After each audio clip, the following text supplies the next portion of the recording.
2, 3 நாளா பாப்பாவ ஸ்கூலுக்கு அனுப்பிட்டு ஒரு 12 மணிக்குள்ளேயே வீட்ல இருக்கிற எல்லா வேலை லஞ்ச் மொதற்கொண்டு முடிச்சிட்டு, நல்ல ஒரு தூக்கத்த போட்டு 3 மணிக்கு மேல தான் எந்திரிச்சு சாப்பிட்டுட்டு, அதுக்கப்புறமா பாப்பா வர்றதுக்காக வெயிட் பண்ணிட்டுருப்பேன். நல்லா தூங்கி சுகம் கண்டதுக்கு அதுக்கும் இன்னைக்கு 12 மணிக்கே எனக்கு தூக்கம் கண்ண கட்டிக்கிட்டு வந்துருச்சு.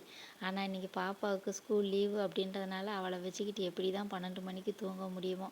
சரி ரொம்ப சிம்பிளா லஞ்சை முடிச்சுட்டு மதியம் படுத்து 2 பேரும் சேர்ந்து தூங்கலாம் அப்படின்னு நினச்சா கிச்சனுக்குள்ளே தன்னால் போய் சமைக்கவே முடியல. அவ்வளோ வெக்க அவிச்சல். ஆத்திர அவசரத்துக்கு சமைக்க மூடே இல்லாத போது டக்குன்னு கை கொடுக்கறது இந்த ஒன் பாட் சாம்பார் தான்.